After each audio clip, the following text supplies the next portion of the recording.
My sister was innocent and carefree, yet willful and reckless. She fell for a wandering knight of the realm, hiding it from our parents and determined to marry no one else.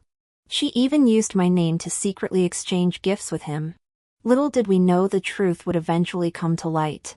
To save herself, my legitimate sister pinned the blame on me. Our parents and eldest brother pressured me to confess. In my past life, I had no way to defend myself. Holding my nose, I took the blame for her disgrace.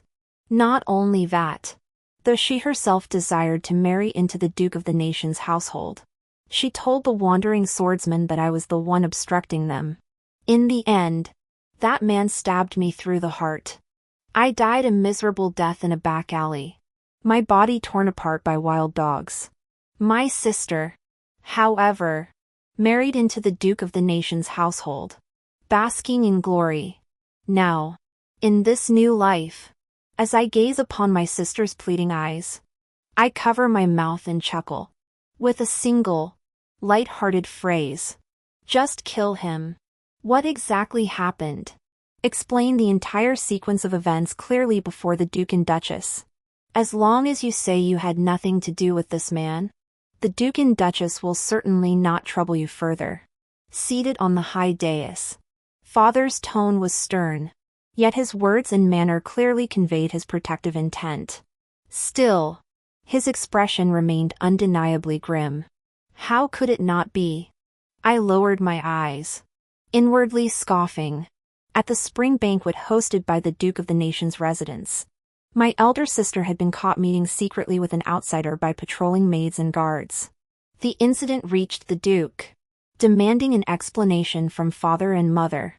Thus, this joint interrogation came to pass. Hearing father's sharp, stern words, my elder sister, already trembling on her knees, couldn't help but shiver again. After a long moment, she finally lifted her head. Her delicate face was streaked with tears, making her look pitifully vulnerable. She bit her lip, glanced at me hesitantly, and stammered, "Father, don't push me. I have a secret I can't speak of. I promised my eldest sister." As if suddenly realizing she'd said too much, she stopped abruptly, yet couldn't resist stealing a glance at my expression. Her face etched with the pain of words left unsaid. Sure enough, the moment those words left her mouth, the others immediately turned their suspicious gazes toward me. Mother Song stood nearby, wringing her handkerchief, on the verge of tears. What could this unspoken reason be? Silly child. No matter what happens, your father and I will always stand by you. Wen Hua. Madame Song abruptly yanked me, standing submissively nearby, toward her. Her expression held a hint of disgust as she gripped my hand tightly, her fingers digging into my skin painfully. You speak. Did you bully your sister? Yun Ju. Don't be afraid. Perhaps overcome by affection, and unwilling to believe his beloved younger sister could do such a thing. My eldest brother Qin Yishi spoke gently to reassure her. Big brother believes you. After a pause, he added, but if someone forced you, you needn't protect certain people out of loyalty. As he spoke, his gaze shifted to me. His fair, flawless face bore sharp, angular features, his eyes coldly scrutinizing me, his impatience plain to see. Finally, he bowed his hand, his meaning clear. Your Excellency, Madam, my younger sister Yunshu has always been well-behaved and sensible. This matter absolutely has nothing to do with her. It must be that someone else has done something wrong, dared not admit it, and is coercing my sister by leveraging their status and our family ties. Oh, so you think my little sister wouldn't do something so shameful? And that's why you suspect me? Exactly. In his eyes, my sister Yunshu is the most obedient and harmless. Though she can be a bit mischievous, it's nothing more than a girl's playful antics. As for me, I've always been dull and overly calculating. Such a shameless act must have been my doing. I lowered my head, staring at my hand, raw and bleeding from Songshir's death grip, and smiled bitterly, remembering the past life. It was the same last time. They listened to a few vague accusations from the legitimate sister and immediately turned their accusations toward me. Then, when they heard my maiden name from that wandering night, they were certain I was the one involved in a secret affair. No matter how I explained, they wouldn't believe me. I wanted my elder sister to clarify, if it truly was me. Why was she the one discovered meeting that man in the back courtyard? Yet others saw it as me forcing her to take the blame for me. At that moment, my elder sister hid in mother's embrace, not daring to glance my way. The only thing she said was to plead for that wandering night. She said, "It's also big sister's fault.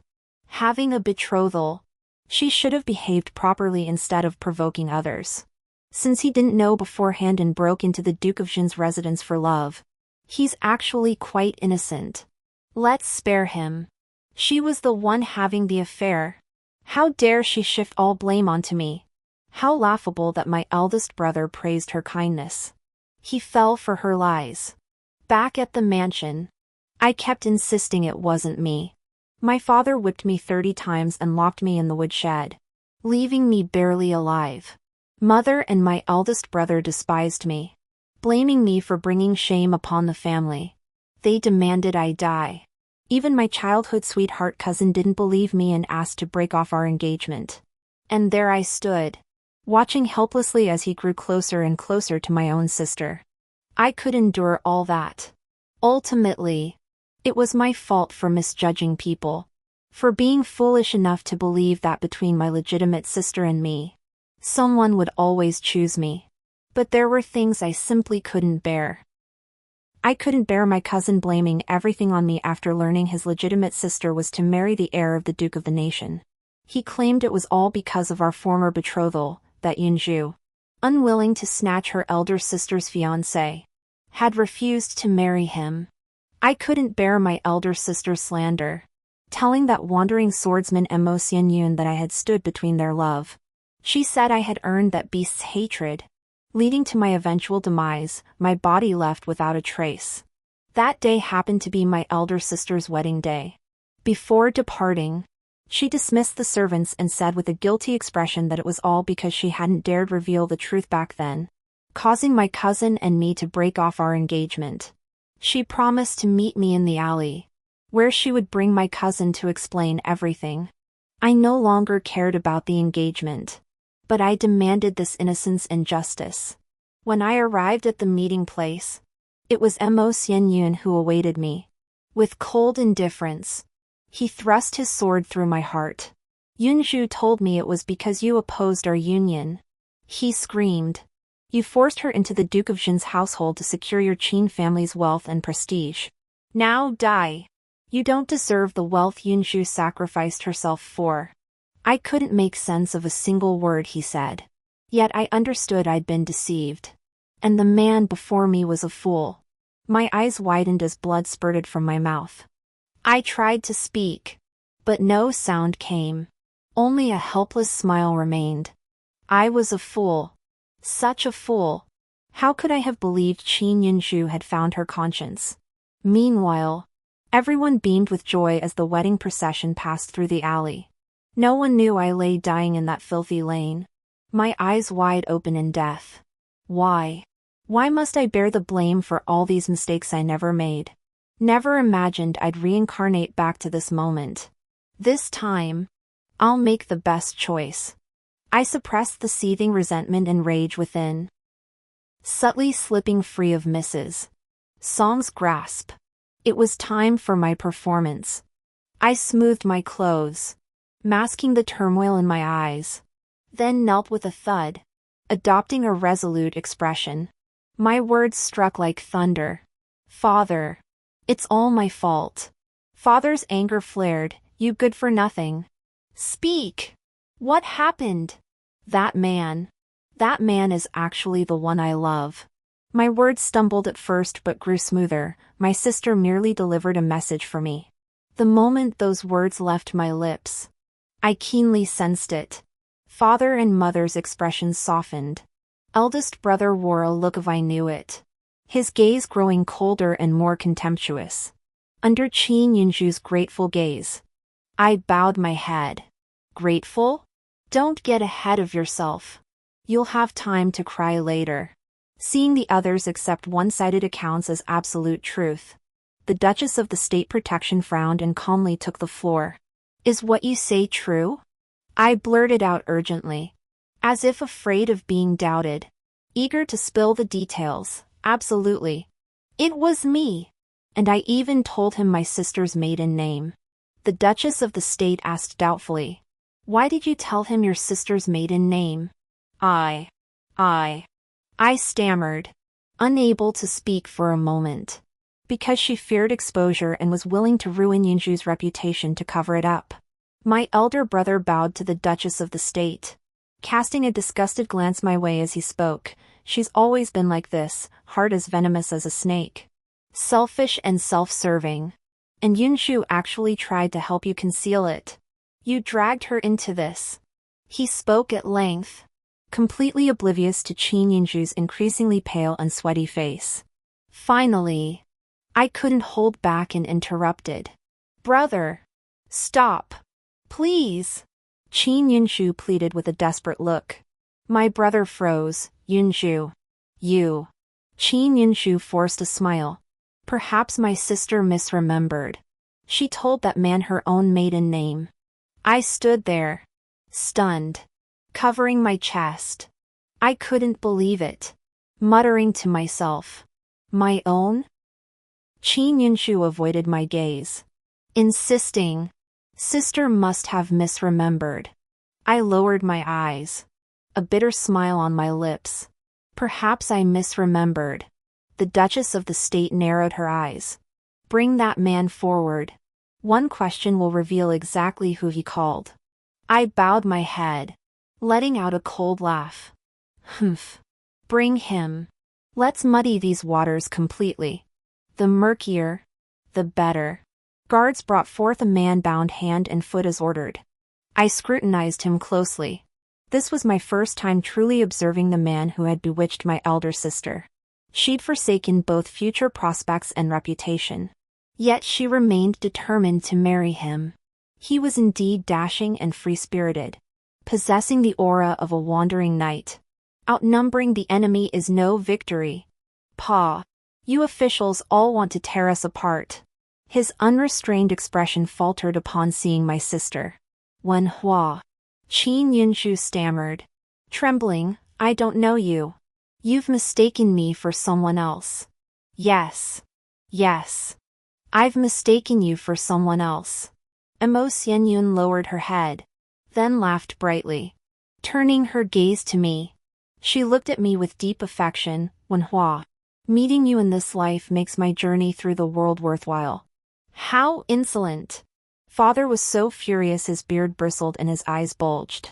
What kind of spectacle is this in front of the Duke and Duchess of the State? But the knight-errant merely gave him a careless glance before returning his gaze to me with undiminished passion. Truly devoted and loyal. Just like in my past life. I knelt, explaining I had nothing to do with this matter and had never instructed my legitimate sister. Unexpectedly, I heard Emo Xianyun call my name and deliver this passionate confession to me. As you can imagine, I was utterly speechless. So, my dear sister had been using my maiden name to secretly consort with another man. This affair began because of you. What do you suggest we do about it? The Duchess of the State looked at me. My reply came light as a feather. Beat them to death. The entire hall gasped. My eldest brother frowned, clearly disapproving. He likely thought I was too harsh. Resorting to violence so easily didn't fit his image of a proper young lady. That so-called wandering knight, Emo Xianyun, stared at me in utter disbelief. I returned his gaze with feigned tenderness. My dear, with such deep affection, surely you'd be willing to die for me? He instinctively refused. No. I looked at him with contempt. Is this what a wandering knight is? What a disgrace to the title! Realizing I was serious, he instinctively shifted his gaze to Qin Yunju. What are you standing there for? Drag him away. I urgently instructed the 2 guards pinning the wanderer. Seeing the Duke and Duchess of the state remain silent, the guards hesitated before attempting to lift him. The wanderer immediately protested, shouting, "Wait! Wait! I don't even know you! Why should I die for you? What are you talking about? My lord? Everyone here knows about our affair." I covered my eyes with a handkerchief, feigning sobs. Emo Xianyun froze for a long moment. Then, in a daze, he stammered, "It's not. I don't even know you." He turned his gaze back to Qin Yunju, who shrank away, avoiding his eyes. That very evasion ignited his fury, blood rushing to his head. Not her. She wasn't the one with me. It was her. He pointed at my sister. Qin Yunju shrieked. "What nonsense are you spouting?" Her retort was sharp. "Now you pretend not to know me? Fine. So your vows to stay with me forever weren't sincere either. Why else wouldn't you even tell me your name?" His elder brother's face darkened. He strode forward, grabbed Emo Xianyun by the collar, and raised his fist as if to strike him. "You beast! Don't you dare ruin my little sister's reputation." Emo Xianyun, choked by the grip around his neck, grew even more indignant. "I'm telling the truth, honorable sirs. I know she has a small mole on her back, she told me so herself." At these words, Madame Song nearly fainted. As her mother, she knew full well her daughter had a tiny mole on her back. Back then, she even joked that such a small mark was harmless, and might even endear her to her husband. Big Brother could no longer restrain himself and punched Emo Xianyun. Qin Yunju burst into tears. What a spectacle of everyone abandoning ship when disaster struck. Watching from the sidelines, I found it utterly laughable. This was the dutiful younger sister they all admired. I glanced at Emo Xianyun again. A cold sneer escaped me. All that talk of true love, now that her own life was on the line. Her true colors were shining through. Weren't they? No wonder. In his past life, he was nothing but a spineless fool. Otherwise, why would he abandon the bride-snatching attempt and instead vent his rage on me? I don't believe he couldn't see the truth, he simply refused to admit his own failure. Just like Meng Zihang. Indeed, men are all unreliable. The truth is now clear. After all, this is your family affair. It wouldn't be proper for me to overstep my bounds. The Duke of the State cleared his throat, stepping in to smooth things over. Isn't this meddling enough? Weren't you the ones demanding the truth and explanations? I thought to myself. My apologies. Father rose and bowed to the Duke and Duchess of the State, his back bending even lower. Not at all. Not at all. The Duchess offered a polite, forced smile. She's still a child. It's only natural she doesn't understand. But for her parents to be so clueless themselves, unable to control their own daughter, that truly is remarkable.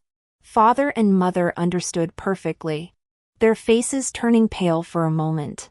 This spring banquet had been arranged specifically to find a bride for the crown prince, who was soon to return to the capital. Now it was all ruined. This disgraceful incident occurring at the spring banquet had clearly angered the Duke and Duchess of the State. Having finally been reborn, I would watch closely to see how Xia Yunshu would manage to marry the crown prince of the state without me to shield her, and live a life of glory and stability. 5.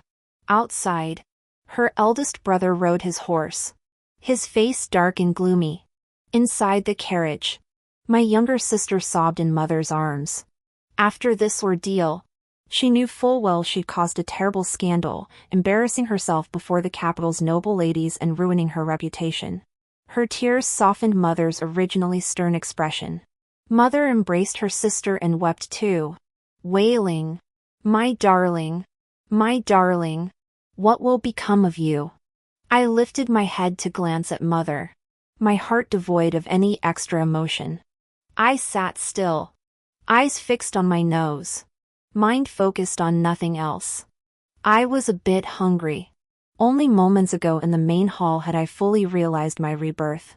Exhausted from straining my mind to avoid repeating past mistakes, I was now too weary to hold myself up. The table was laden with Qin Yunju's favorite pastries. I gave them a single glance. My appetite vanished instantly. Too rich. Not my taste at all. Mother Song glanced up at me then, her eyes carrying a hint of reproach. What difference would it make to admit it early? An eldest sister is like a mother. Why risk arousing suspicion with unnecessary words? Yunju is still so young. Once this matter comes out, who would ever marry her off now? Look at them. Look at them, my wonderful parents. I couldn't help but laugh out loud. It's always been like this. Since I was little. Everything falls on my shoulders. If I don't handle it well, I get scolded. When my sister sneaks out mischievously, it's because I didn't watch her closely enough. When she accidentally breaks a bottle, it's because I encouraged her to do it. Nothing good should be kept for myself. I must always prioritize my sister. Am I not your daughter too? But why has no one ever placed jewels in my lap? Why has no one ever patted my head, held my hand, or made me laugh? Truly, no one has ever loved me from the heart or truly cared for me. Everyone, including the heavens themselves, seems to have abandoned me. No one ever offers me what I desire, they only insist. Just endure it. Sacrifice yourself. What about me? What about me? Who stands for me?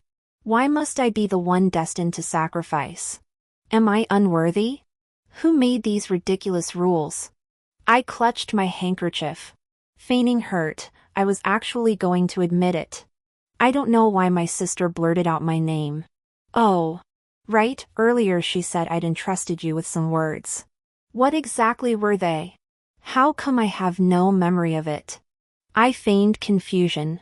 Qin Yunshu stiffened in her mother's embrace. Madame Song's face turned crimson with embarrassment. Father frowned angrily. Cutting me off, enough. Haven't we been humiliated enough? He addressed Qin Yunju. Once we return, you will be confined to your room for 3 months. My sister cried out in distress. Father! Confined for 3 months. I closed my eyes, unable to suppress a bitter chuckle.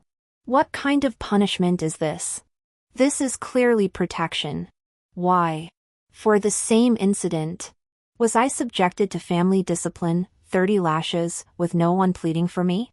Even being called shameless to my face. Yet the real culprit is pampered. Feared to be hurt or harmed. Didn't I know this all along? In this world, there isn't a single soul who loves me. And you? Why didn't you keep an eye on your sister?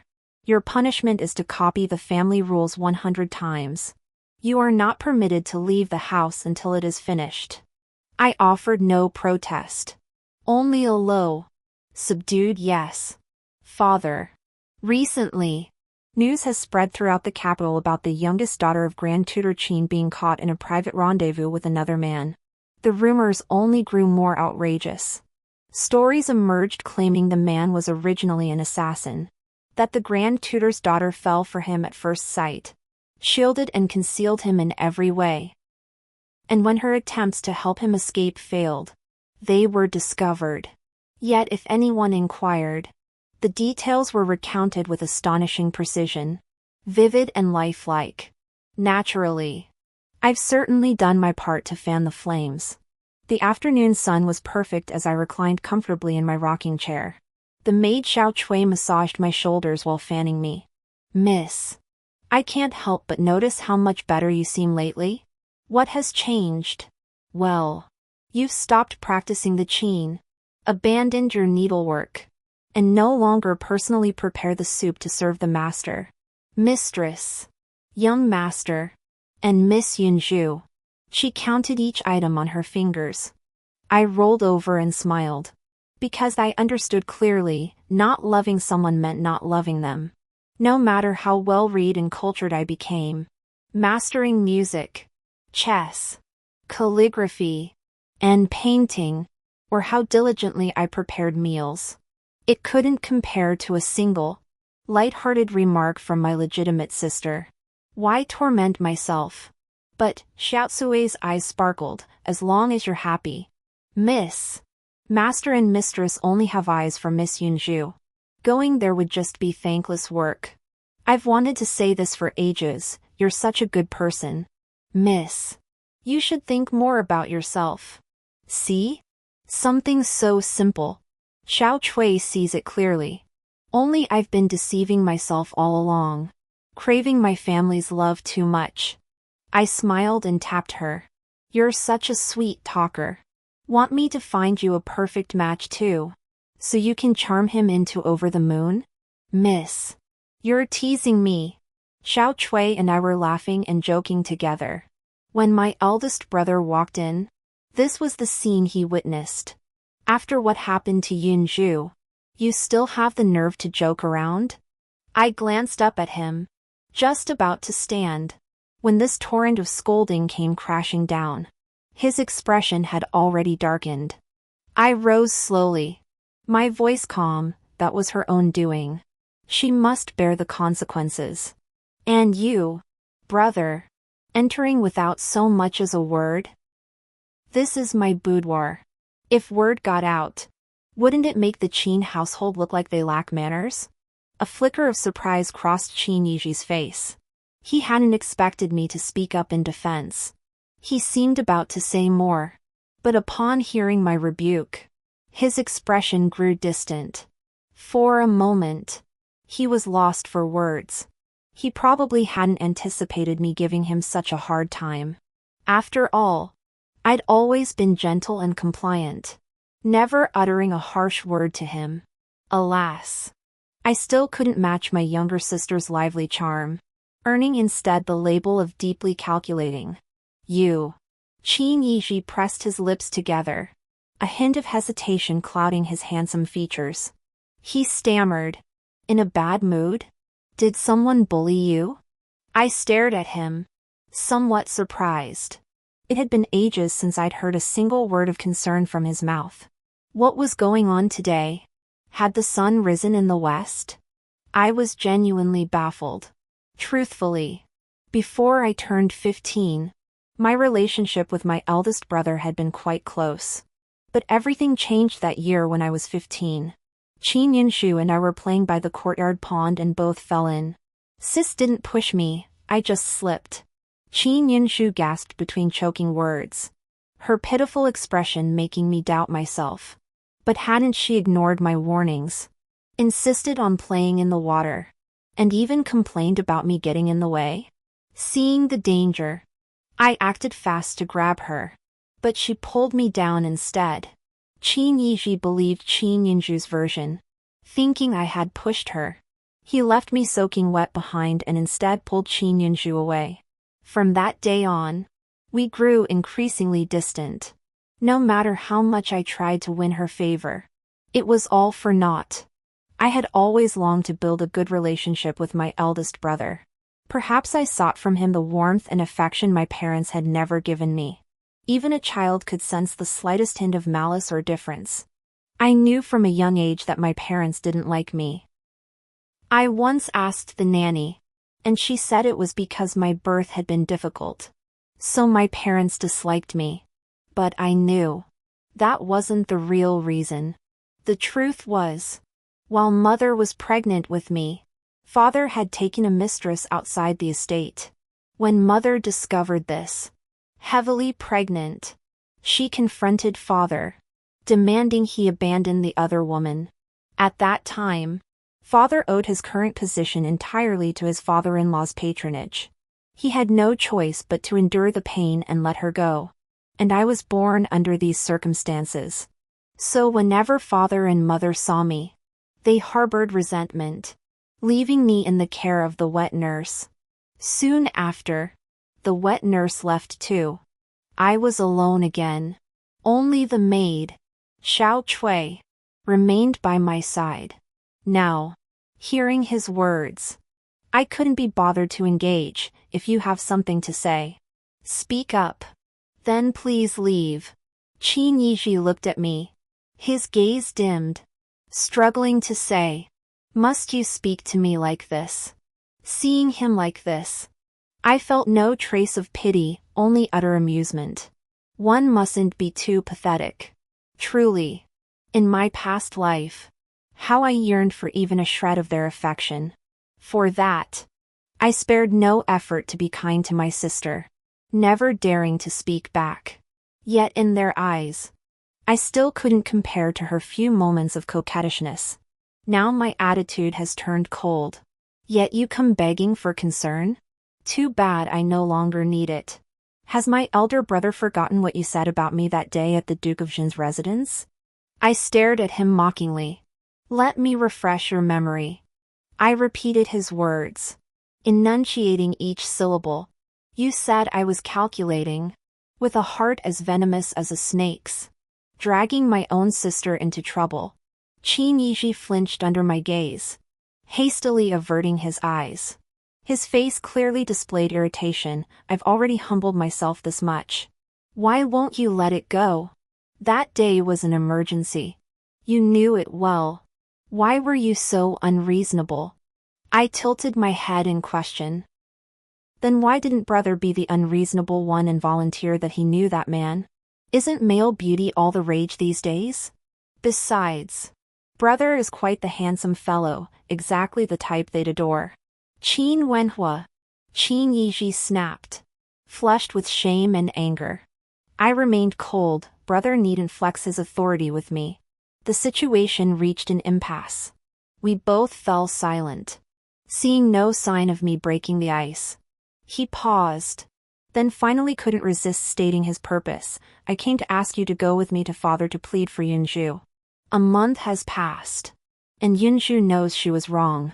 Being confined to her room isn't easy for her either. You should pity her too. Pity?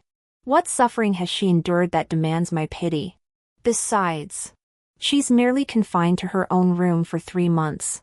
Food and silk garments are still delivered to her one after another, aren't they?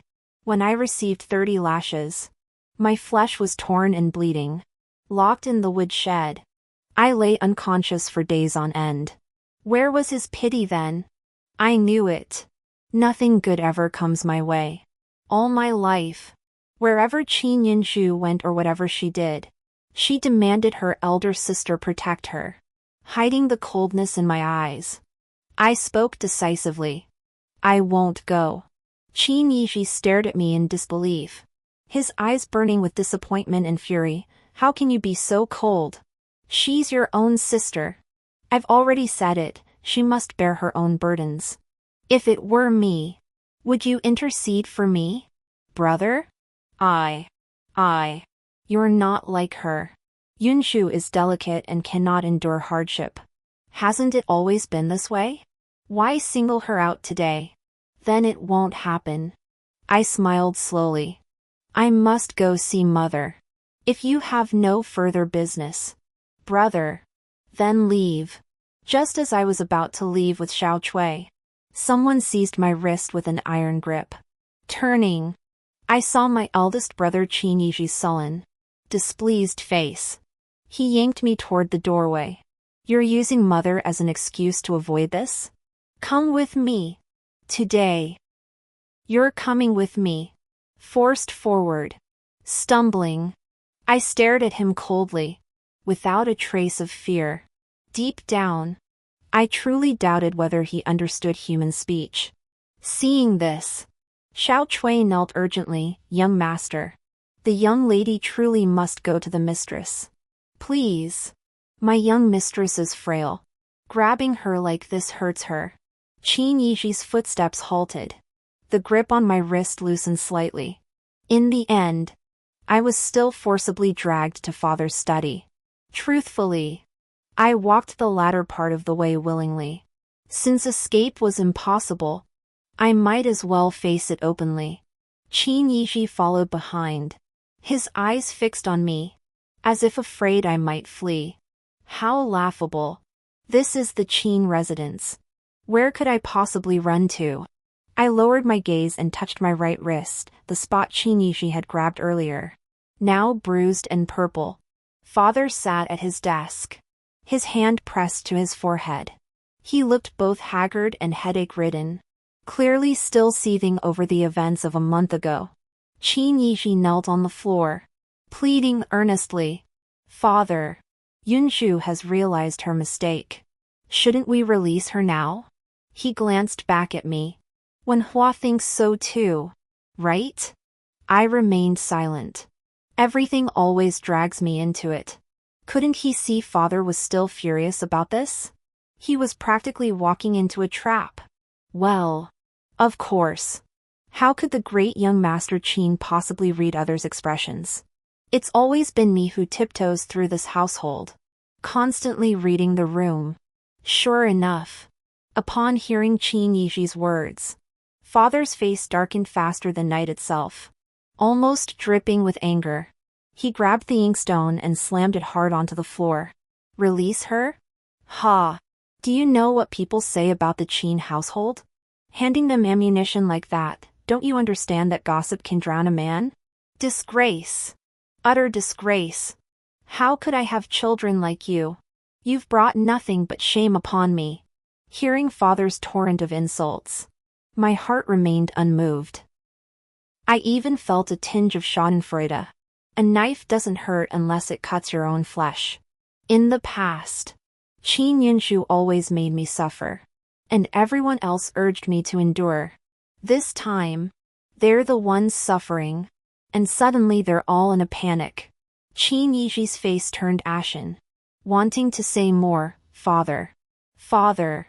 May I dare to ask, what became of that person? I didn't even glance at Qin Yishi, kneeling on the ground myself, asking respectfully. That person, of course, referred to Mo Xianyun. The other two present understood perfectly. Father narrowed his eyes, coldly asking, Why do you ask? I remained neither humble nor arrogant, calmly explaining my thoughts. Daughter believes that since the incident has already occurred and cannot be undone, we must focus on remedying the situation. Though others witnessed my sister entangled with that man, only we and the Duke of the State's household were present in the hall that day. We needn't rush to punish him. Externally, we'll claim he attempted to kidnap my younger sister for ransom, then devise ways to force him to confess to the crime. Others wouldn't know the truth, and the Duke's household likely wouldn't press the matter. Truth and lies. Lies and truth. Once the rumors spread, we'd punish him. Besides that, I hesitated, testing the waters. My sister might be difficult to explain to. She's deeply attached to this man, and I fear she might not handle it well. Humph. What explanation does she need? That bastard isn't dead yet.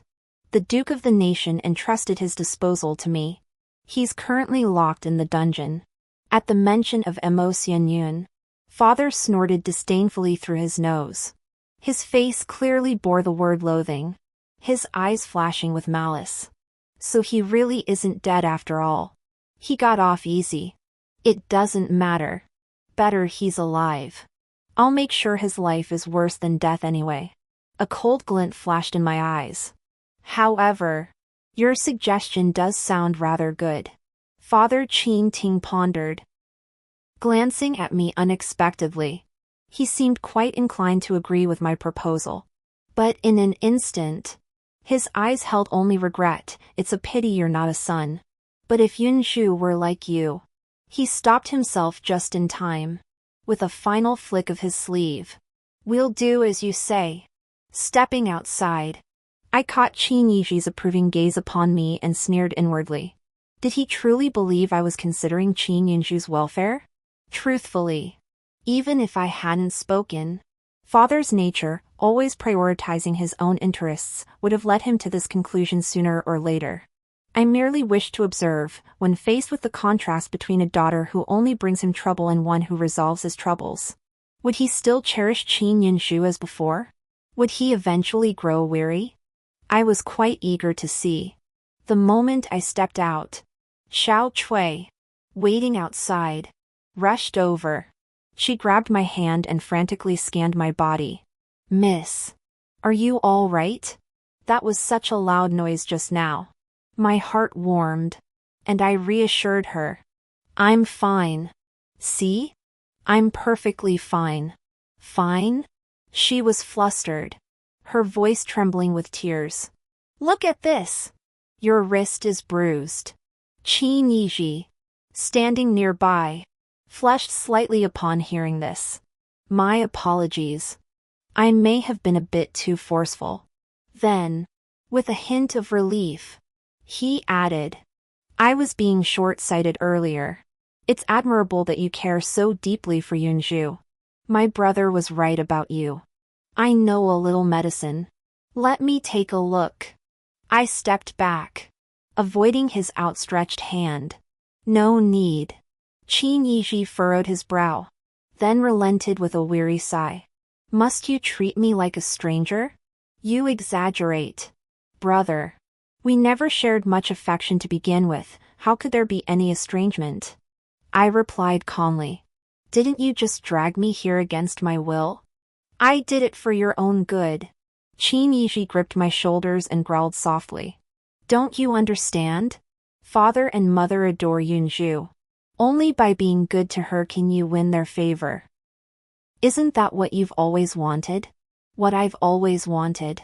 My mind went blank for a moment, a sharp pain piercing my heart. But the next second, my resolve only hardened.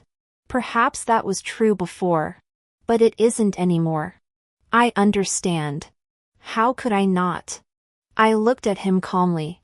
My eyes held little accusation, only a quiet statement. But why? Why should I bow my head when I've done nothing wrong? For that fleeting, illusory love? I'm not that low.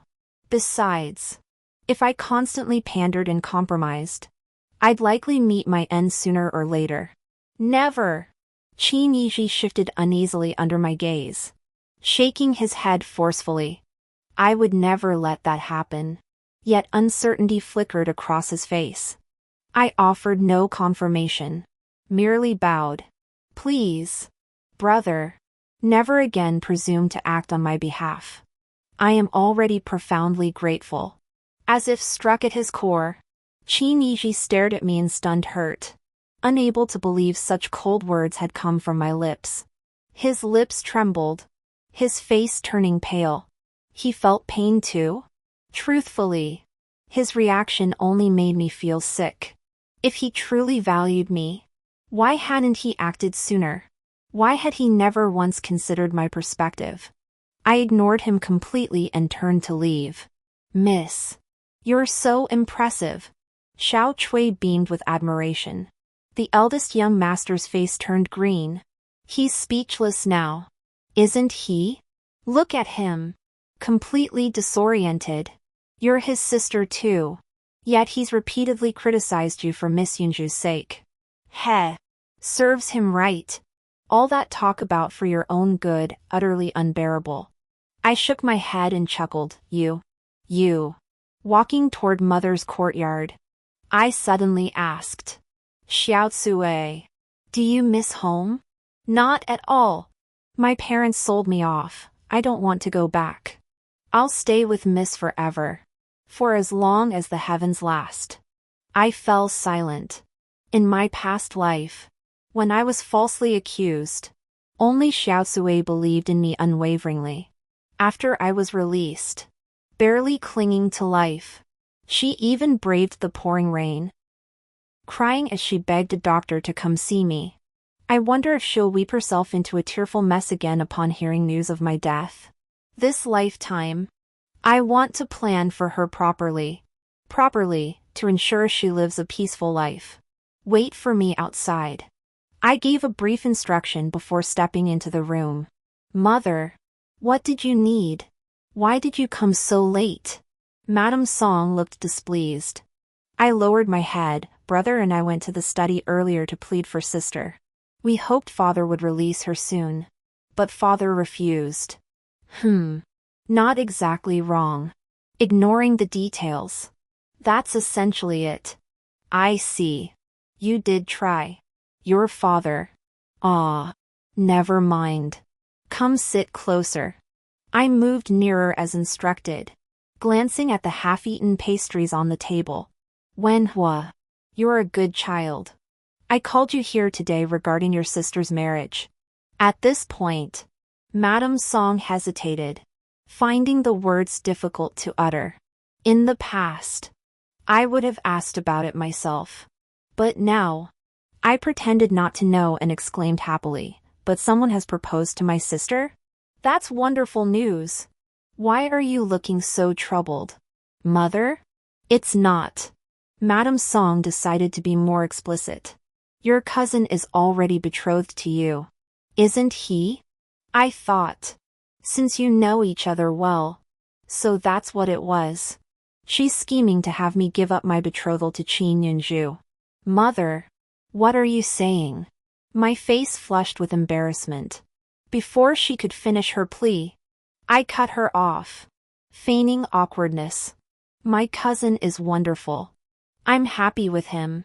As if gathering courage. Once he passes the imperial examinations, I'll marry him. Madame Song's expression froze. At that moment, from behind the screen, a heavy object hit the floor.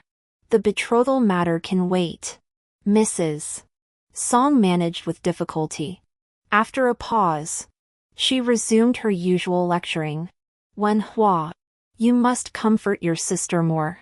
Don't let her feel wronged. She's just endured such a terrible ordeal, don't make things harder for her. Seeing my silence, she studied my expression and frowned. Are you still holding a grudge against your sister over this? I snorted and retorted. She told others my maiden name and tried to pin the blame on me. Shouldn't I be angry? She sensed the bitterness in my words. Mrs. Song patted my hand and pleaded earnestly. You are sisters after all. Blood is thicker than water. What deep-seated grudge could there be? 100 years will pass, and your father and I will return to the earth. Only you sisters will remain to care for one another. Yes. It sounded so reasonable. I'd heard such words before, and they'd made me foolish. Little did I know I alone took them to heart, yielding at every turn until I met a tragic end. I looked at the mother who bore me. Once again, I felt the unfairness of the heavens. Why couldn't I have a mother who loved me, even if we were poor? Truthfully, they weren't blind to the facts, they were simply biased. I took a deep breath to steady myself. You shouldn't only say this to me. Mother, you should let my sister hear it too. After all, she's the one who caused this mess. Isn't she? As the elder sister, it's only right you show her more leniency and tolerance. Madame Song's tone became unquestionable. She's just terrified. You mustn't hold a grudge against her. Let this matter rest. Fear? But she still did it. She dared to act, yet dares not own it? What nonsense about sisters. She's no longer a child, she should know better. Doesn't everyone know a woman's virtue is paramount? Making me take the blame like this, has she no idea how much scorn I'll face? I lowered my eyes and spoke slowly. Mother may be able to overlook it, but I cannot. Then what exactly do you want? Mrs. Song asked impatiently. Moving past this isn't impossible. But first, have my sister come apologize to me. Let her apologize to me, and then I'll consider whether to forgive her. This. Madame Song couldn't help but glance at the screen. There was no movement behind it. You insist on an apology? How petty can a young lady be? Madame Song withdrew her gaze. Her eyes filled with disapproval as she looked at me. I smiled. What do you mean I must have an apology? Isn't that only fair? Qin Yunshu did something wrong to me and never apologized. What's that? Do I owe her something? Aren't you the one forcing me to forgive her? I'd like to ask you, do you insist I forgive her? I replied calmly.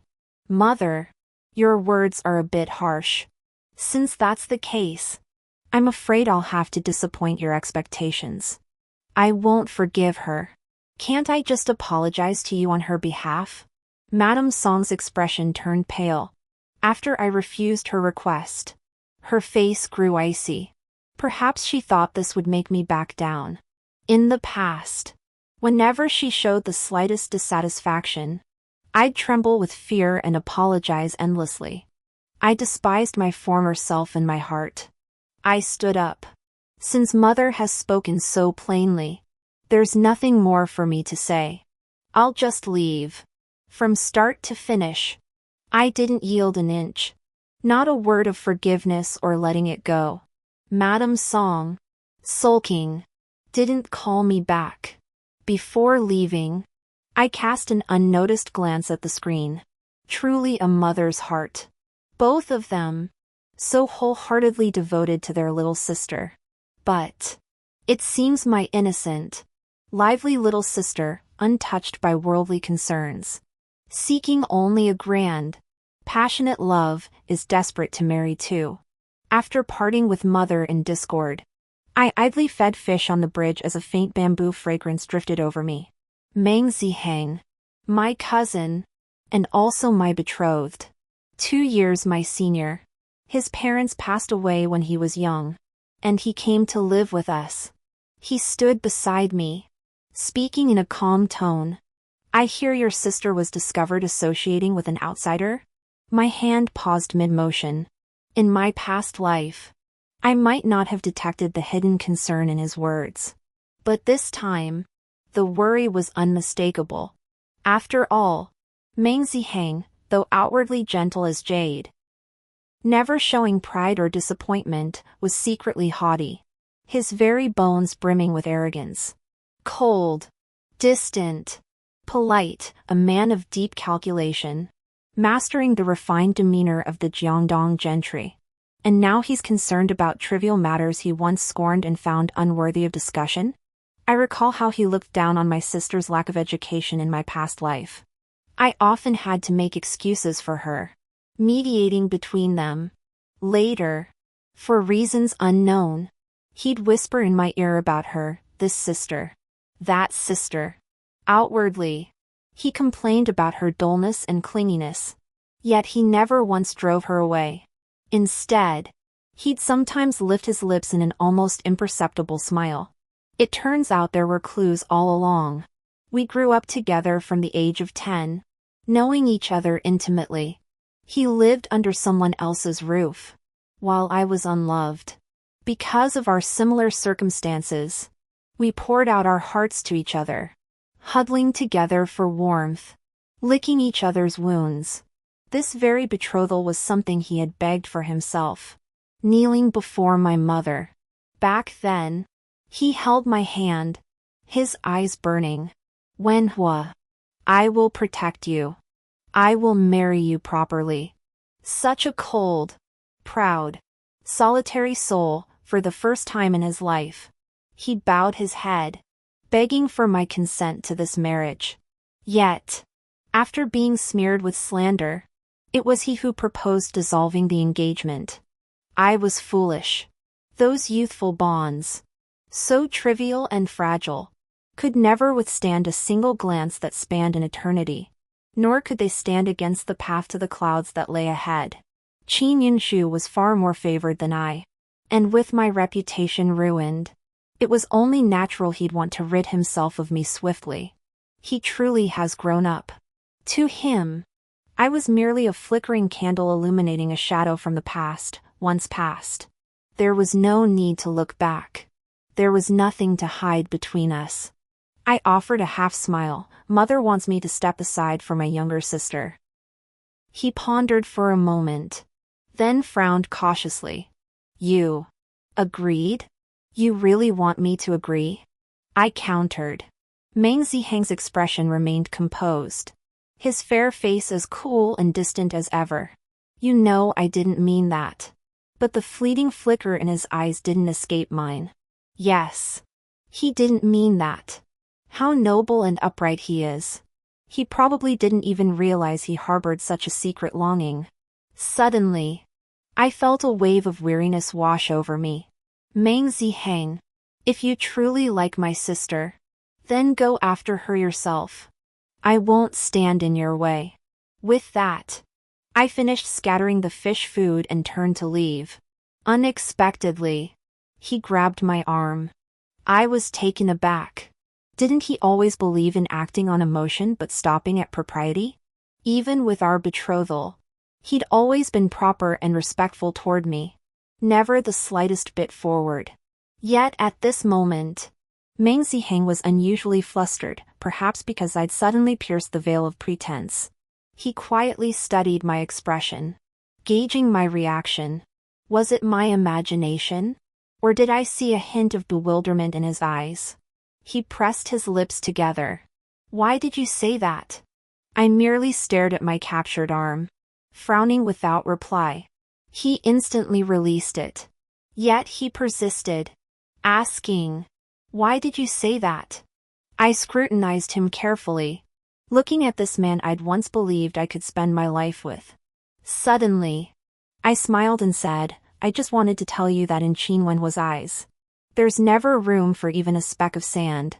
My words were deliberate and heavy. My greatest hatred in life is disloyalty.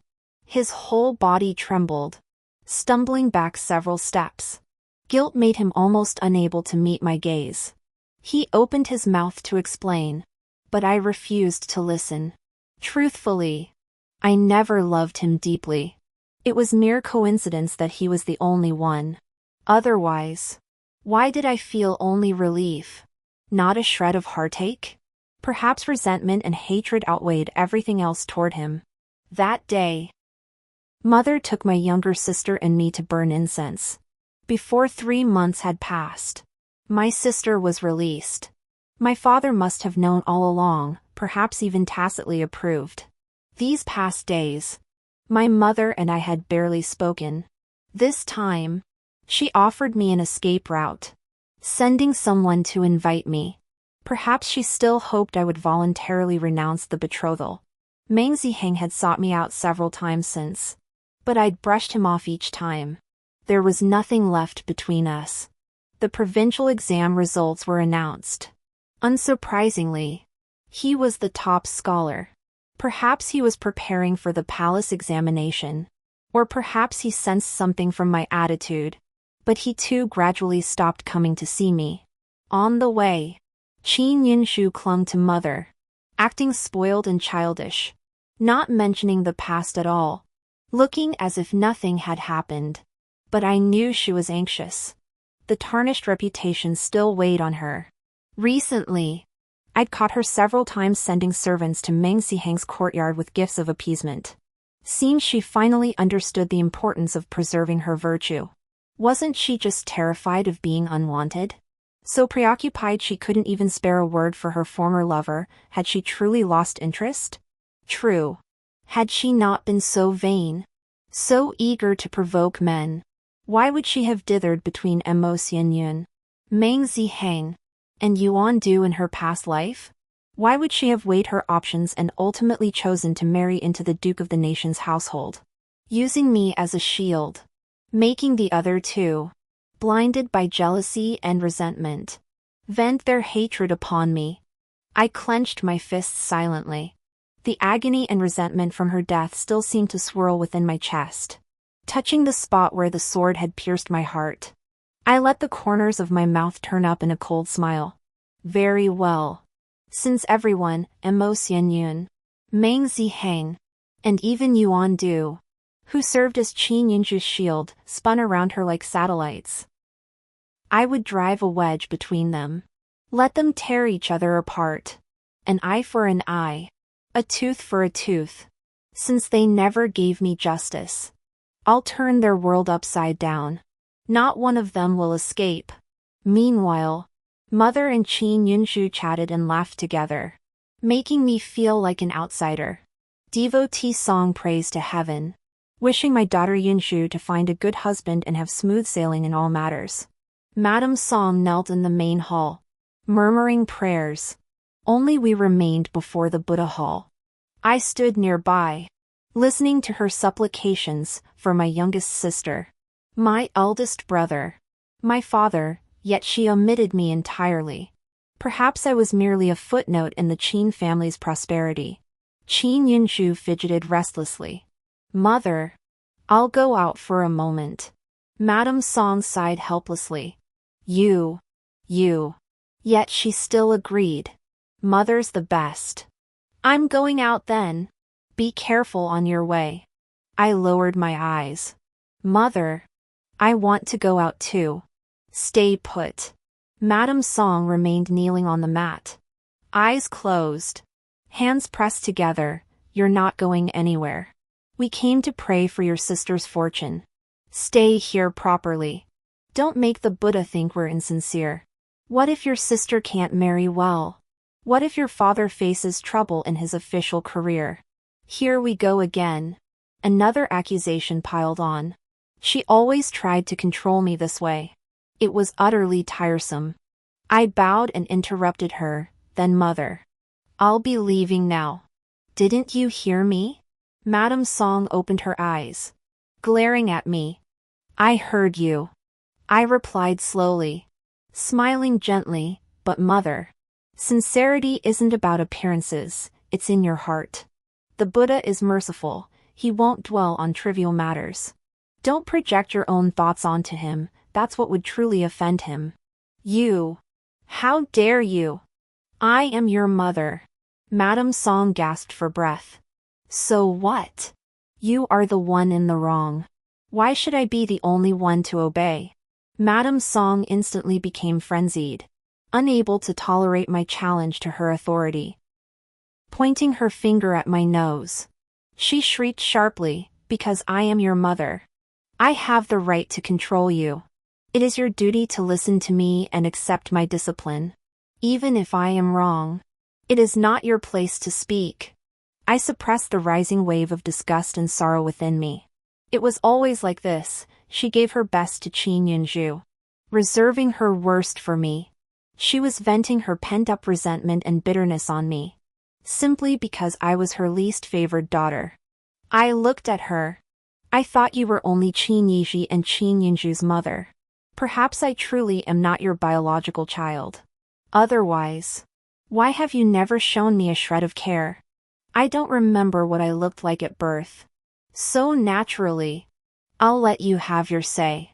Before stepping out of the Buddhist hall, I turned my head and delivered one final remark. Oh, right, even if you're my nominal mother, I won't be manipulated by you. This shattered any notion she might have had of using her maternal status to make unreasonable demands. It was essentially tearing down the facade. Madame Song's face turned purple with rage, and she remained speechless for a long while. I promptly withdrew. She mustn't disrupt my plans. I searched everywhere for my sister's whereabouts. In my past life, it was here that Qin Yunzhu went out on an errand, saved Prince Yuan, and captured his heart, leading him to marry her, having previously ordered men to track her the moment she emerged. I located her swiftly. A voice echoed through the woods. I positioned my men in hiding. We watched as a man clad in white brocade collapsed. Powerless. Qin Yunzhu's eyes flashed with calculating brilliance as she snatched the jade pendant from his body. Picking up her skirt, she ran off to summon help. Once her figure vanished from sight, I emerged slowly and ordered my servants without hesitation to carry him away. My dear sister, this time, let your elder sister repay the favor you did for the crown prince. This benefactor. I'll handle it myself. I absolutely will. Good. I'll use this opportunity. I casually shoved the medicinal soup into the man's mouth. My movements rough, spilling much of it onto his body. Pretending not to notice, I continued feeding him the expensive yet utterly useless medicine, with no intention whatsoever of tending to him. He lay unconscious for 3 days.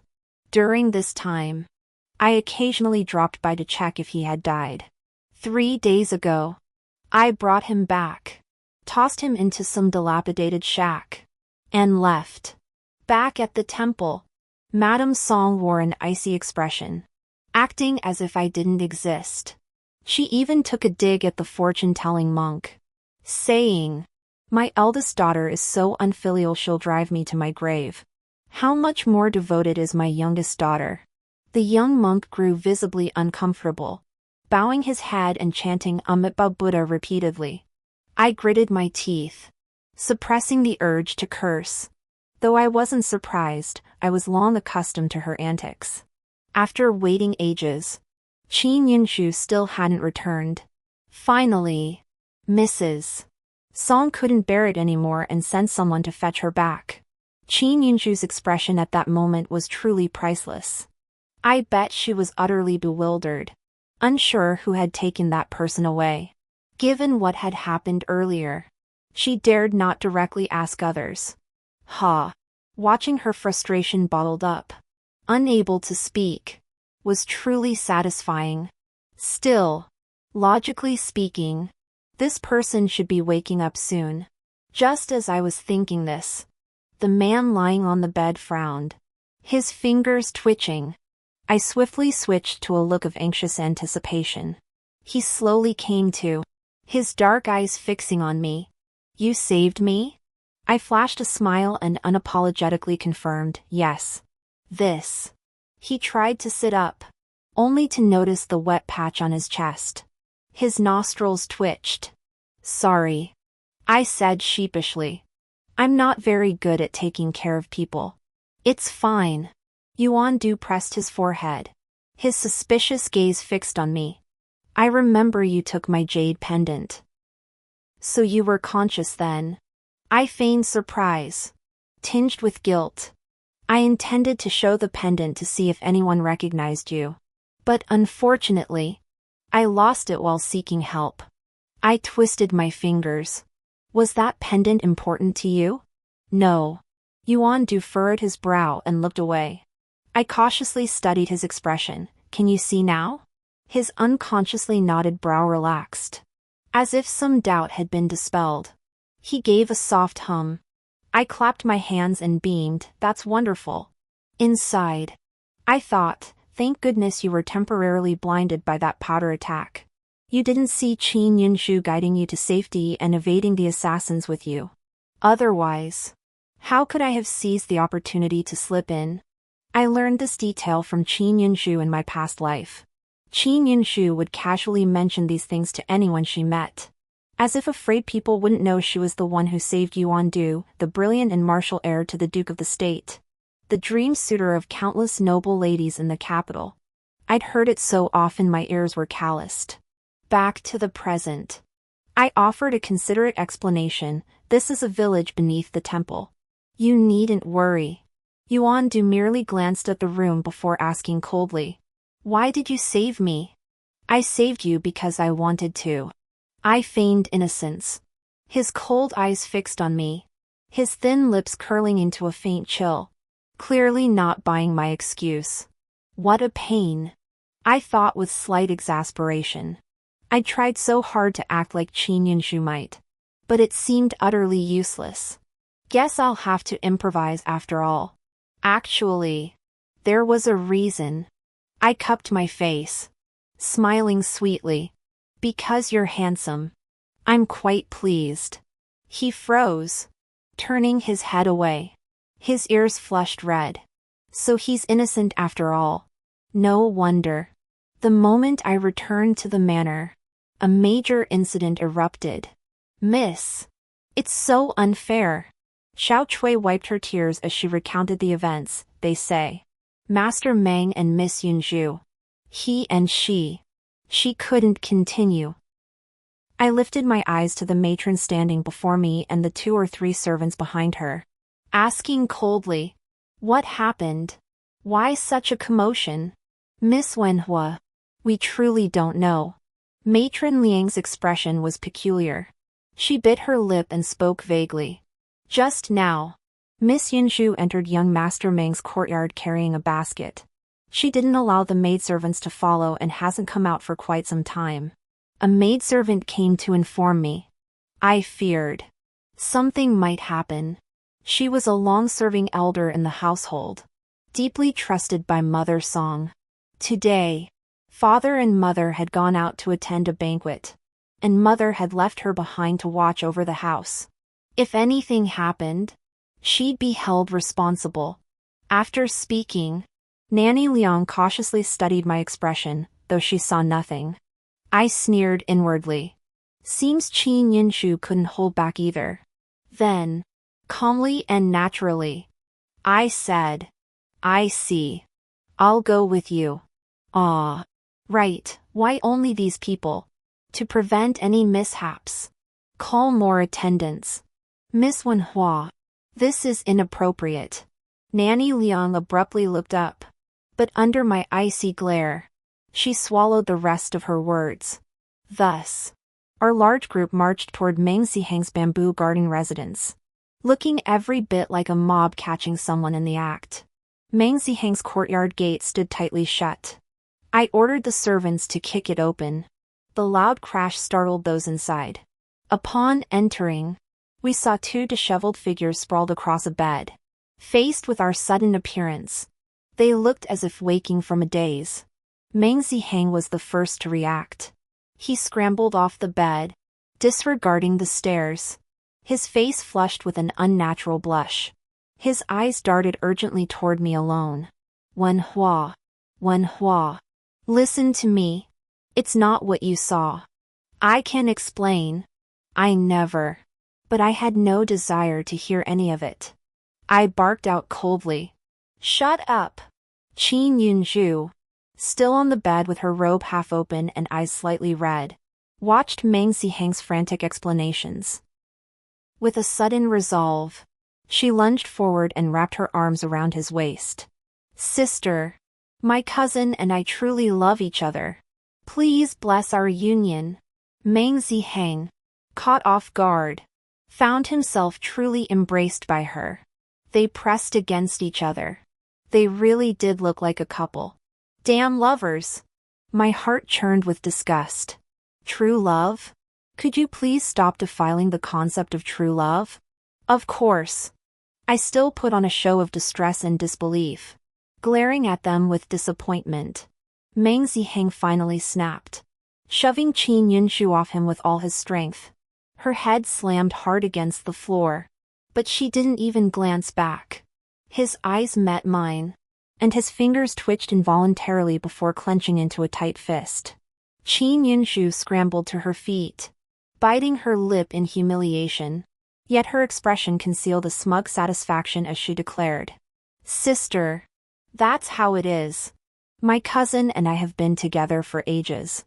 I just didn't know how to tell you. What a thing to say. She's not just trash, she's beyond trash. This sister of mine, playing the saint while being a whore, making me look like the villain. I stepped forward and slapped her across the face, my voice breaking as I cried out. Why? Why must you all betray me?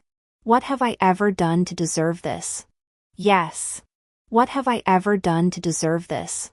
Why must I be the only one suffering? Meeting you lot has been nothing but bad luck. After slapping Qin Yunzhu, I swiftly struck Meng Zihang across the face. The slap rang out sharply. The blow made Meng Zihang jerk his head to the side. My own palm stung slightly. Everyone was stunned into silence by the slap. Qin Yunzhu, who had been fuming after my earlier slap, froze in shock. Everyone had seen how much I used to respect and be close to Meng Zihang. Ah. A wave of satisfaction washed over me. I'd wanted to slap you for ages. Think you're so special. Huh. Meng Zihang didn't show displeasure or anger at the slap. Instead, he lowered his head, his expression hidden by his bangs, and fell silent. I knew him. He hadn't given up. He was constantly thinking of how to break through the situation. I actually knew it was Qin Yunzhu who had schemed against him, and judging by the scene, I knew nothing had actually happened between them. But I wouldn't give him the chance to come up with a way to prove his innocence. Break off the engagement. Turning my back, I declared firmly, Meng Zihang, our betrothal is hereby null and void. His eyes finally flashed with turmoil, his thoughts snapping like a broken thread. Wait. Wenhua. Please. Don't go. He grabbed my hand and knelt before the other servants. His clothes disheveled and his demeanor utterly undignified, a far cry from the bearing expected of a top scholar. His integrity lay shattered on the floor. I flung his hand away. My steps didn't falter for an instant. I heard Meng Ziheng fainted after I left. But what did that have to do with me? Needless to say, my parents were furious upon my return. Fortunately, it happened at home and no outsiders knew. Given such a turn of events, the betrothal had to be replaced. Qin Yunshu would marry Meng Ziheng in my stead. I agreed. But Meng Ziheng refused. He knelt for a long time, begging my parents to revoke their decision. I couldn't understand. Hadn't he gotten his wish? Why this sudden pretense? But so many had witnessed that day's events.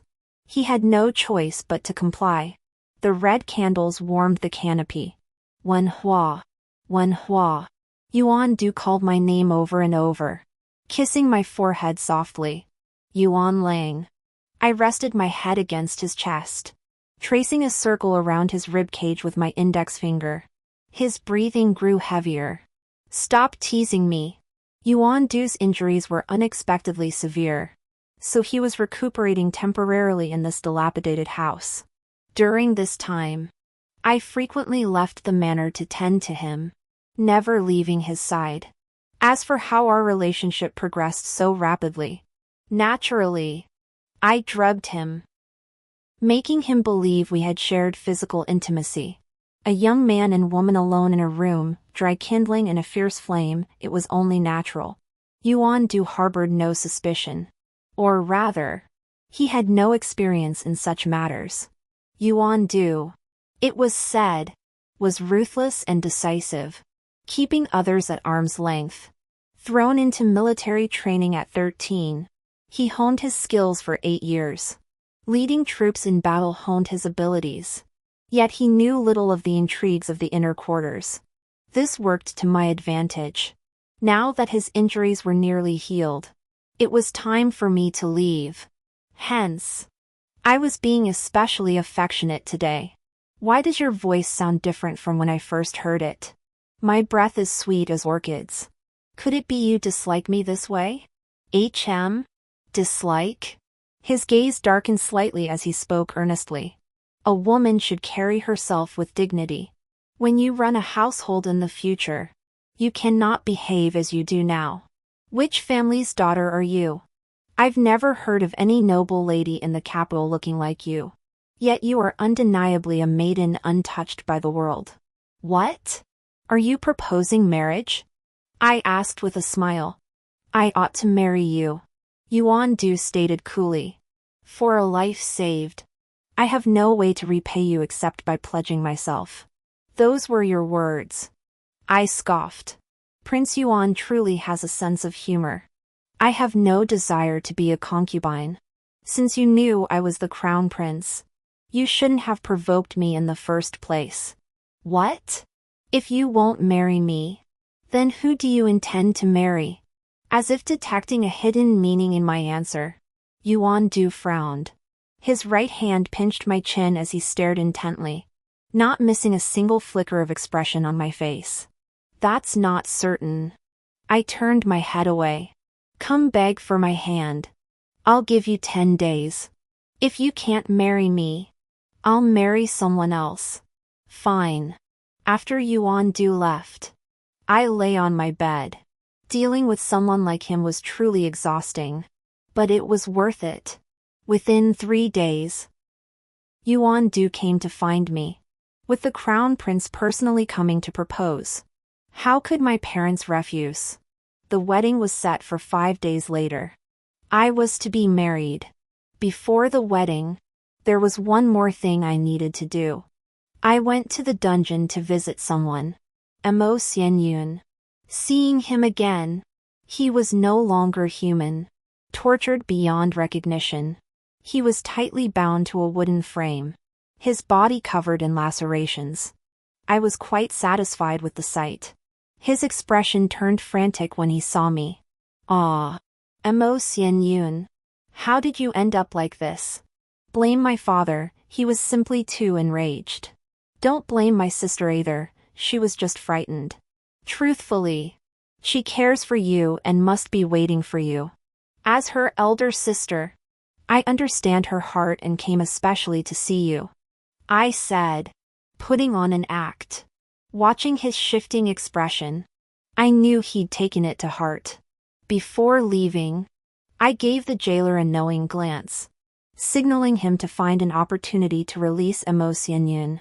Now that I was the confirmed crown prince's consort, I could issue orders without the slightest hesitation. I heard you became the top scholar. Congratulations. I flashed a smile at the man blocking my path, inwardly thinking with irritation, how could he endure such repeated blows to his pride and still be named the top scholar? Of course I knew he was talented, I just couldn't stand it. Meng Zihang's lips trembled. You're getting married? Yes. Aren't you about to marry too? I replied nonchalantly. His expression was genuine, a mix of disgust and regret. Qin Yinzhu set me up. She brought me tainted pastries and pressured me to eat them. But I refused her. We never had anything. He pressed his lips together. You don't believe me? You really have no self-awareness whatsoever. I sighed. How arrogant and self-centered can one be? I wanted to ask him the same question from my past life. But watching Meng Zihang's crumbling expression, I felt it unnecessary. The damage was done. I couldn't pretend nothing had happened. See? That was how I felt back then, accused and unable to defend myself. But his pain? How could it compare to mine? Besides, I could tell Meng Zihang genuinely despised Qin Yinzhu. Maybe their bond wasn't that deep. Maybe she couldn't offer him much advantage. And her reputation was tarnished.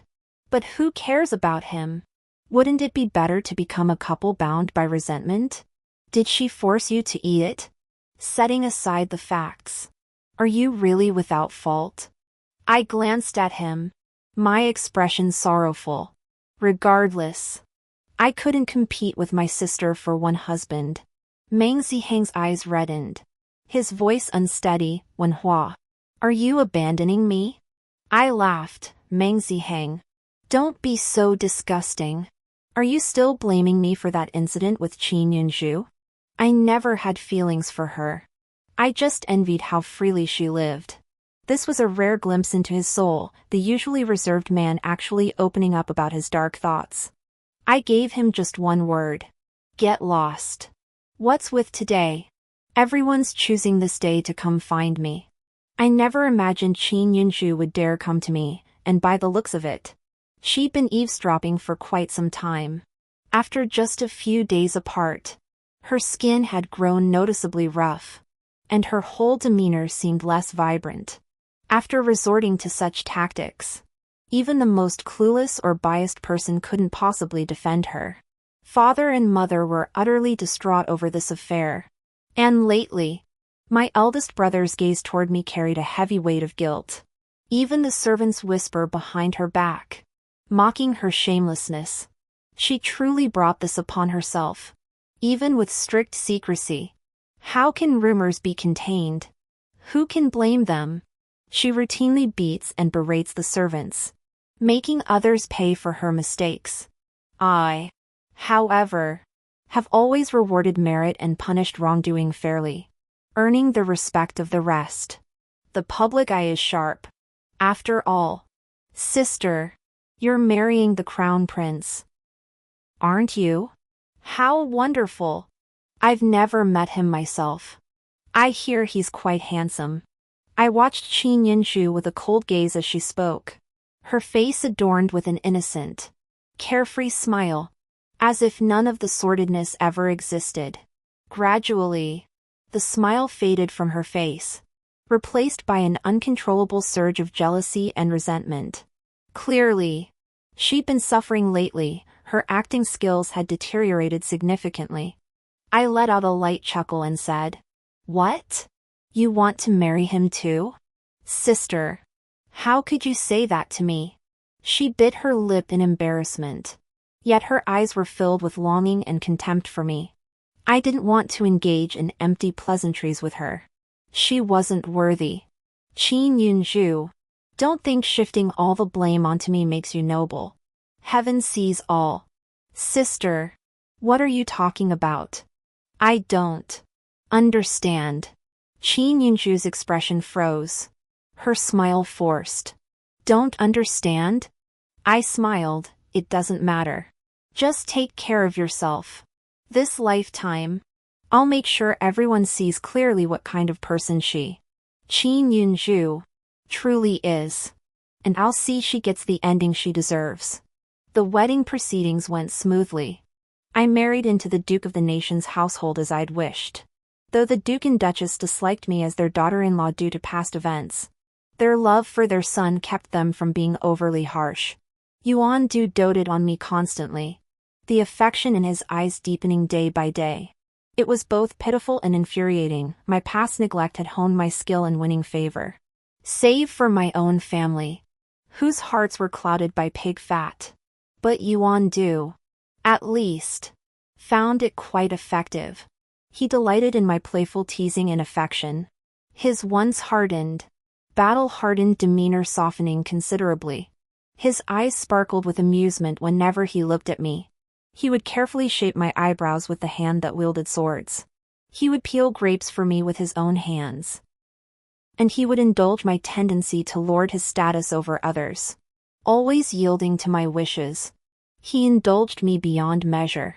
This utterly disappointed the noble ladies who, upon learning Yuan-du intended to marry an obscure woman who merely happened to save his life, had secretly hoped I'd be cast aside once I entered his household. Whether this stemmed from gratitude, other motives, or both, held no interest for me. Yuan-du had no other wives or concubines. Within the mansion, aside from the Duke and Duchess who were gradually withdrawing from affairs, no one held authority over me. However, I could see he harbored doubts.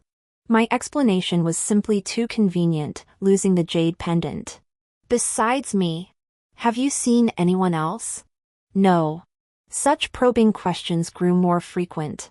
My situation appeared as splendid as blooming flowers, yet was as precarious as eggs stacked on a ledge. You can't hide the truth forever. Sooner or later, he would learn the truth. But what difference would it make? Yuan-du had already fallen for me. Even if he divorced me to marry Qin Yunju, all that had transpired would forever drive a wedge between them. Their unhappiness would be my joy. Half a month passed in the blink of an eye, and the imperial palace held a banquet. Yuan-du took me along. The rumors had finally died down, and Qin Yunju had been fully released. She would also attend this banquet. Just as expected, the moment Qin Yunju saw Yuan-du, she was speechless. Hearing her parents call him her brother-in-law only left her more bewildered. My father treated me with utmost courtesy. After all, times had changed. I was now the crown prince's consort, no longer the timid daughter he could manipulate at will. Moreover, he'd been repeatedly impeached in official circles lately, looking noticeably aged.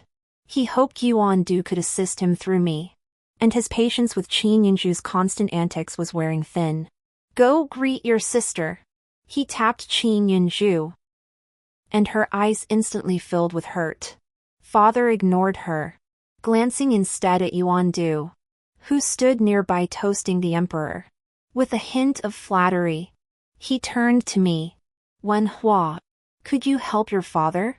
Say a few kind words for him before the crown prince. I've never asked you for anything in my life, this is my only hope. My smile grew even more gentle and gracious. Help you? As if. After all, I'm the one who caused all your troubles. What official doesn't have a few skeletons in the closet? It all depends on whether someone has the will to dig them up. Incidentally, while investigating the Qin household scandals, I stumbled upon something rather intriguing. I gazed thoughtfully at Madame Song, who was quietly comforting Qin Yunju. I wonder if learning about this would push Madame Song over the edge. I smiled wryly, offering a perfunctory reply. I'll try. Good. Good. Truly my good daughter. This promise that wasn't quite a promise made father burst into hearty laughter. Qin Yunju's face paled further. Madame Song also looked displeased. Only Qin Yiji sat gloomily, not comforting Qin Yunju. Instead, he mouthed to me. I'm sorry. Psycho. Taking in the expressions of this entire family, I returned to my seat upstairs. Throughout the banquet, Qin Yunshu remained dazed and lost. Words on the tip of her tongue, her eyes fixed intently on Yuan Du, as if she feared anyone might not notice her coveting her brother-in-law. Soon, I watched Qin Yunshu slip out. Yuan Du's confidant then approached him and whispered something in his ear. Yuan Du glanced at me. I need to handle some matters first. His voice was low. 3 rounds of wine had passed. It was time. I rose and left. What's going on? I emerged slowly from the shadows, my face wearing just the right amount of surprise. Yuan Lang? How come you're with Yunju? Sister. I've explained everything to Crown Prince Yuan. I saved him. You're just an imposter. Qin Yunshu pointed an accusing finger at me, her voice brimming with arrogance. Oh. I smiled slowly. Don't you have anything to say? Yuan Du rubbed the jade pendant, the very one I'd claimed lost, his face darkening as he stared down at me. I thought for a moment. No. I don't. I tilted my head. Just divorce me. After that day, my relationship with Yuan Du plummeted to freezing point. He stopped staying overnight in my chambers. I rarely saw him, and when I inquired, he was either at brothels or out sightseeing with my sister. Why won't he divorce me yet? The voice snapped me out of my thoughts. Xiao Cui was sobbing softly. I sighed helplessly. All right. All right. Crying like this won't do you any good. If I hadn't tried to comfort her, it would have been better. The moment I spoke, she threw herself at me, wailing even louder. My mistress! Why must you suffer such misfortune? That damned Qin Yunshu stole your betrothed, and now she wants to steal your husband too. She's not human. And you, my lord, how could you be lured away by that vixen? You're sick, and she hasn't even come to see you once. I cleared my throat. Everything else aside, I admit I was unethical about Yuan Du. I impersonated someone else to force my way into this position as the prince's consort. I've always wondered why neither Yuan Du nor Qin Yunshu ever mentioned that she saved his life. All right. All right. I never really liked him that much anyway. If she lured him away, so be it. Out with the old, in with the new, right? I propped myself up in bed, gently patting her back. Xiao Cui's tears turned to laughter as she scolded playfully. What time is it now? And you're still joking around? Miss. Seeing I truly wasn't grieving, just looking a bit ill, she relaxed. I hear you're ill? Why haven't you sought a physician? The sudden voice startled both me and Xiao Sui. Yuan Du stood cloaked in black behind the sheer bed curtain a meter away. Having been there who knows how long, whether he'd overheard our earlier exchange remained unclear. I avoided answering his question, countering instead, when did Crown Prince Yuan divorce me? Yuan Du fell silent, his fists clenching. After a long pause, he finally asked, Is the reason you haven't shared a bed with me since our marriage because you and I? You actually. His words came out haltingly, as if he didn't know how to express himself, clearly frustrated with his own stumbling. Yes. I answered without flinching. I merely employed a small trick, and you took it to heart. We've never shared physical intimacy. Xiao Sui was scared out of her wits. Yet she also felt a dazed disorientation at discovering the truth. Goodness. My young mistress is quite the fierce one. Veins bulged on Yuandu's forehead as he closed his eyes and took a deep breath. If you dislike me, why go to such lengths to marry me? It seemed he'd taken my earlier words to heart. How come you love eavesdropping? No wonder you're married to Qin Yunzhu. I twisted my lips in sarcasm. Of course. It's because I hate you too. I wanted to use you and not let Qin Yunzhu get away with it. In my past life, the crown prince of the Xingwu Duke overheard my explanation. He walked over. His gaze was icy as he spat out a sentence. You truly don't act like a proper elder sister. At that moment, it felt like a blow to the head. So others saw me this way too. I nearly despaired then. Seems I hold grudges more than I thought. Never mind. Stop talking. I'll get the imperial physician to examine you. Yuandu turned to leave. I suddenly called out to him. Prince Yuan. I know my death is inevitable, and I won't beg for mercy.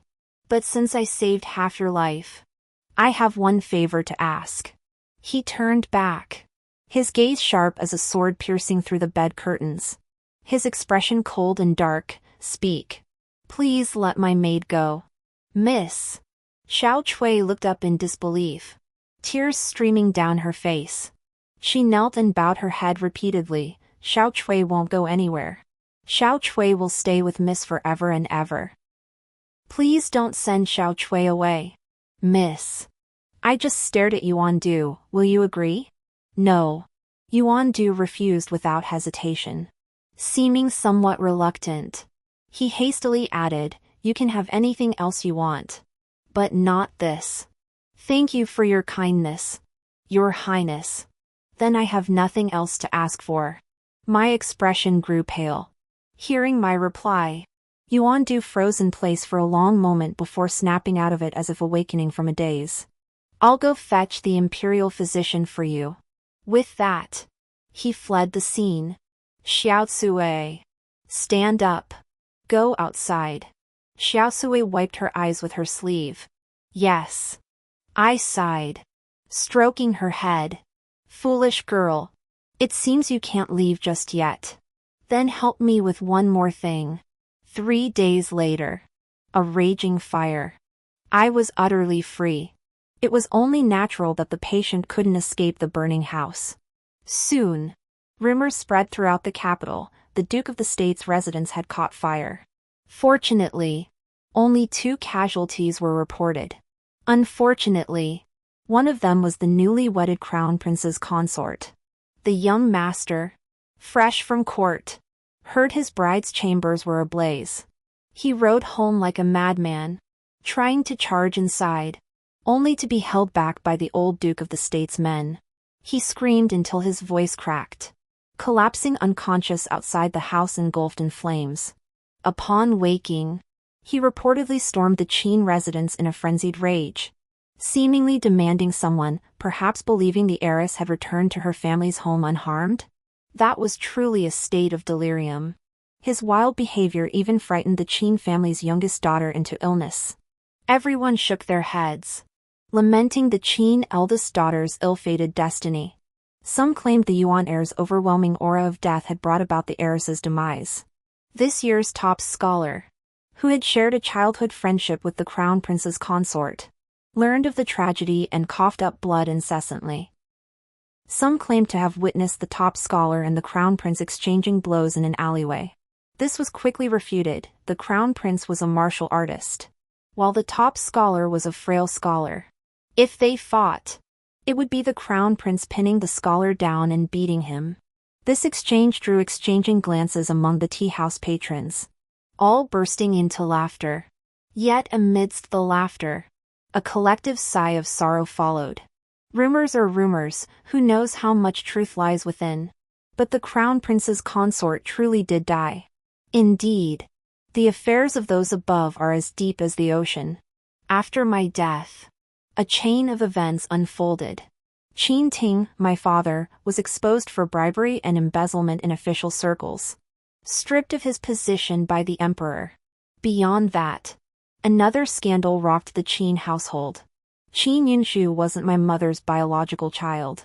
This was revealed when Yunju's birth mother came forward, declaring it herself. She arrived dressed in flamboyant finery, her pride evident. It turned out that the woman my father kept on the side hadn't died or been sent away. She had become pregnant around the same time as my mother and gave birth to a child nearly at the same time. My mother's pregnancy, however, resulted in a stillbirth. So my father brought that woman's child into the Qin household and claimed it was my mother's. Now, this woman has come forward, demanding that my father take her as a formal wife, with no other options and no concerns about my late maternal grandfather. Father had no choice but to take her in as a concubine. When Madame Song learned father had been cheating on her all along, and that Qin Yinshu wasn't her biological daughter, that she'd been working for someone else's benefit all this time, she lost her mind. Now she just clutches my old little clothes and weeps silently. Sometimes she shouts wildly, "Wenhua! Wenhua!" No matter how much my eldest brother tried to reason with her, she wouldn't listen. She ran wildly through the manor, grabbing anyone she encountered and demanding, "Have you seen my daughter? She's so good. Always smiling. Just a little one. I need to go see her. She's waiting for me. Yes. Yes. She's so good. She must be waiting for me somewhere." But the next moment, she'd wail in anguish. "My daughter. I'm sorry. I'm so sorry." Truthfully, everything she said was wrong. She couldn't remember what I looked like because she'd never truly looked at me. Her descriptions were of me as a child, and even those didn't match at all. I was well behaved because I longed to see father and mother sooner. When I finally did, I naturally wore a big smile every time. I didn't want to be a bother. But I had my moments of sadness and stubbornness too. Only, they never saw them, nor did they ever care. Qin Yunshu was about to marry Meng Ziheng. Madame Song suddenly stopped acting crazy. She obediently presided over the wedding proceedings, and father breathed a sigh of relief. However, on the wedding day, as she watched her once most cherished daughter stand before her in her bridal gown, she suddenly slapped her hard across the face. The red veil flew off. As if suddenly realizing her slip, she stopped abruptly, yet couldn't resist stealing glances at my expression. Her face a mask of unspeakable anguish. "You're just like your own mother. Both of you are lowly creatures. It's all your fault my daughter died. I curse you to die a miserable death." No one expected her to lose her mind in public like this. Father's face turned ashen as he ordered men to drag her away. The wedding proceeded. Halfway through, disaster struck again.